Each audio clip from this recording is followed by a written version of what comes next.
Hi అండి. అన్నీ ఇలా నానేసుకున్నాం గదా! ఇట్లా పేపర్ గ్లాసెస్ తీసుకోవాలి. ప్లాస్టిక్‌వి వద్దండి, భూమిలో కలవవు.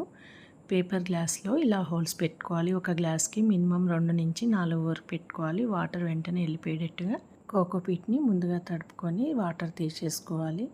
చెట్లకవుతున్నాము మట్టి బావుంటుంది. విత్తనాలు నాటేసుకునేటప్పుడు మాత్రం కోకోపీట్ బావుంటుందండి. కోకోపీట్ లూజ్‌గా ఉంటది కదా! మొలకలు ఈజీగా వచ్చేస్తాయి. చూడండి అన్నీ ఇలా రెడీ చేసేసుకున్నాను. అలా విత్తనాలు పైకొచ్చేలా పెట్టుకోవాలండి. వాటి మెయిన్ ఎటువైపు ఉందో చూసుకొని అవి పైకొచ్చేలా పెట్టుకోవాలి. గ్లాస్‌లో పెట్టేటప్పుడు వాటర్‌ని మొత్తం తీసేసుకొని దాంట్లో మనం ఏం విత్తనాలు పెడుతున్నాము, డేటు అన్నీ రాసుకుంటే మనకవి వస్తున్నాయా లేవా, ఎన్ని రోజులకు వస్తున్నాయి అనేది నీట్‌గా అర్థమవుతుంది. నేను కుండీలో పెట్టేటప్పుడు కూడా ఈ గ్లాస్‌ని కదిలినియనండి. మనం ఆ కుండీకి ఎన్ని చెట్లయితే పెట్టుకోవాలి అనుకుంటున్నామో అన్నీ ఆ గ్లాస్‌లో పెట్టేస్తాను. అలానే ఆ గ్లాస్‌ని ఆ మట్టిలో పెట్టేస్తాననమాట. కొన్ని రోజులకి ఆ గ్లాస్ అనేది కూడా మట్టిలో కరిగిపోతుంది. అందుకే ప్లాస్టిక్ పెట్టకూడదు అన్నాను.